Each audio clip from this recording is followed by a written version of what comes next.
بسم اللہ الرحمن الرحیم۔ السلام علیکم۔ روزانہ واقعات سننے کے لیے اس چینل کو سبسکرائب کریں۔ حضرت رابعہ بصریہ رحمۃ اللہ علیہ مخدومہ شب و روز عبادت میں رہتی تھی۔ آپ کو حج کا شوق ہوا۔ ایک گدھا بہت لاغر ان کے پاس تھا، اس پر اسباب لاد کر چل پڑیں۔ راہ میں گدھا مر گیا۔ دوسرے ہمراہیوں نے ان سے کہا ہم آپ کا اسباب لے چلیں گے۔ آپ نے کہا تم سب جاؤ، میں تم لوگوں کے بھروسے پر نہیں آئی ہوں۔ قافلہ چلا گیا، آپ تنہا رہ گئیں۔ آپ نے درگاہ الہی میں عرض کی، اے ساری کائنات کے بادشاہ، کیا ایک غریب عورت کے ساتھ یہی معاملہ کیا جاتا ہے کہ تو نے پہلے مجھے اپنے گھر کی طرف بلایا، پھر راہ میں گدھے کو مار ڈالا اور تنہا بیابان میں سراسیمہ کر دیا۔ آپ کی مناجات ختم نہ ہوئی تھی کہ گدھا زندہ ہو گیا۔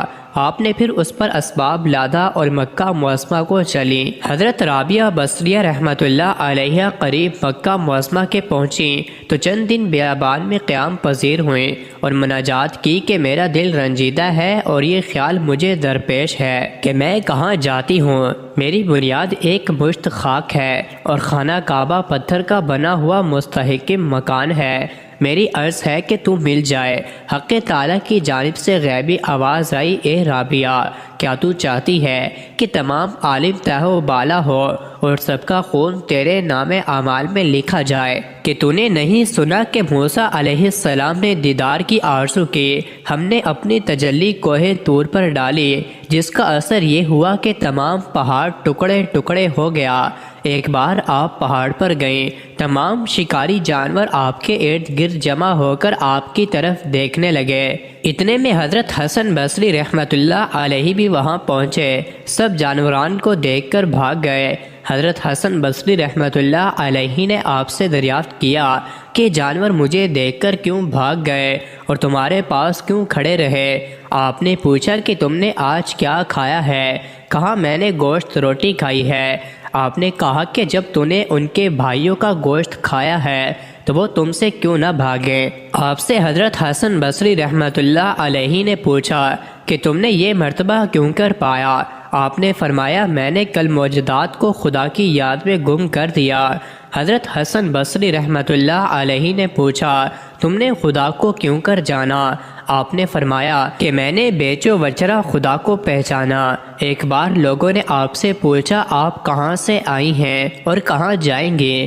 فرمایا اس جہان سے آئی ہوں اور اسی جہان میں جاؤں گی۔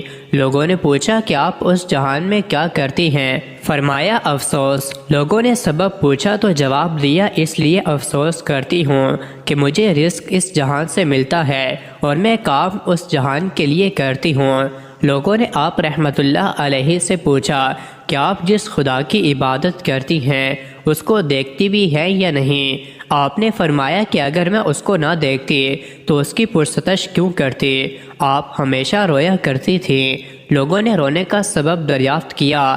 آپ نے فرمایا کہ میں اس کی جدائی سے ڈرتی ہوں اس لیے کہ اس کی خوگر ہو گئی ہوں، ایسا نہ ہو کہ موت کے وقت ندا آئے تو ہماری درگاہ کے لائق نہیں۔ لوگوں نے پوچھا کہ جب گناہگار توبہ کرتا ہے تو اس کی توبہ قبول ہوتی ہے یا نہیں؟ آپ نے فرمایا کہ جب تک خدا توبہ کرنے کی توفیق نہیں دیتا کوئی گناہگار توبہ نہیں کر سکتا، اور جب خدا نے توبہ کرنے کی توفیق دی تو توبہ بھی قبول کرتا ہے۔ پھر فرمایا آزاد سے خدا کی راہ نہیں ملتی جب تک انسان کا دل بیدار نہ ہو، اور جب دل بیدار ہو گیا تو دوستی اعضاء کی ضرورت باقی نہیں رہتی۔